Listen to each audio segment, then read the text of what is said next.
దయచేసి నేను మిమ్మల్ని అందరినీ రిక్వెస్ట్ చేస్తున్నా, వరంగల్ పార్లమెంటు నియోజకవర్గాల కార్యకర్తలందరికీ రిక్వెస్ట్ చేస్తున్నా, పోయినోడు పోనీయండి, మీరు గట్టిగా ఉండాలి.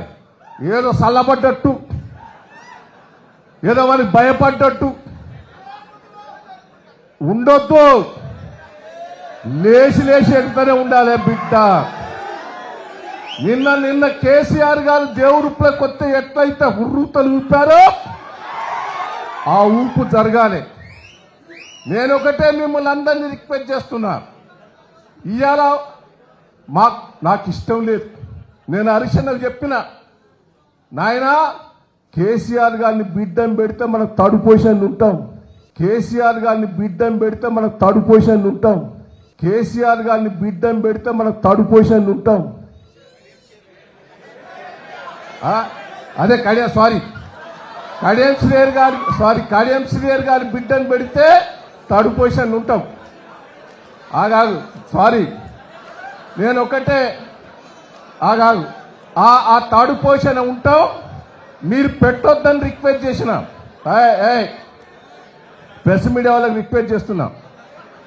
ఒకటే కడియం శ్రీహరి గారి బిడ్డను పెడితే థర్డ్ పొజిషన్ ఉంటామని హరీష్ రావు గారికి చెప్పాను నేను. హరీష్ రావు గారు ఏమన్నారంటే, ఇవ్వ అటు ఇటు ఉన్నాడే పెడదామని, పోయేటట్టున్నాడు అది ఇదని అన్నాడు. నేను ఒకటే రిక్వెస్ట్ చేసిన, ఆమెను పెడితే థర్డ్ పొజిషన్ ఉంటుందని చెప్పాను. ఏదో పెట్టారు, పెట్టిన తర్వాత నిరుత్సాహపడ్డారు. నేను ఇప్పుడు హరీష్ అన్నకు చెప్తున్నా, ఆమె కాంగ్రెస్ పార్టీ టిక్కెట్ తెచ్చుకోవడమే కార్యకర్తల్లో ఊపు వచ్చిందని కూడా ఈ సందర్భంగా మీకు తెలియజేస్తున్నా. కార్యకర్తల్లో ఊపు వచ్చింది. నేను ఇలా న్యూట్రల్ పర్సన్స్ కూడా అంటాను. నిన్న వర్ధన్నపేట పోయినా, మొన్న నెల్లూట్లకు పోయినా, ఓ జిత్తు వచ్చింది. ఇదివరకేమో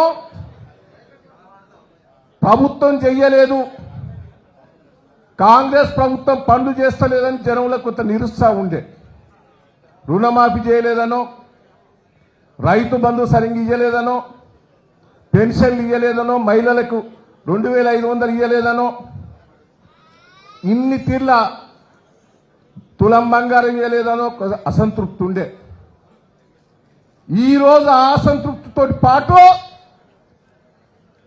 కడియం శ్రీహరి గారి బిడ్డను ఓడగొట్టాలనే జిద్దు కార్యకర్తల్లో వచ్చిందని కూడా ఈ సందర్భంగా మీకు తెలియజేస్తున్నాం.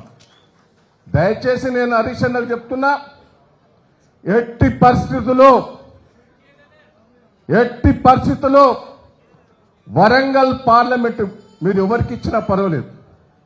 మొన్న 12 మంది అడిగిన టిక్కెట్లు, ఇవాళ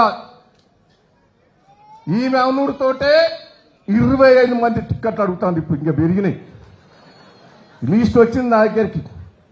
అప్పుడు 12 మంది అడిగిన, ఇప్పుడు ఎక్కువ 25 మంది అడుగుతాను. మీకు కసి కొద్ది ఉన్నాం, ఓడగొడతాం, పైసలు ఖర్చు పెట్టుకోనని జిద్దుకొచ్చారు.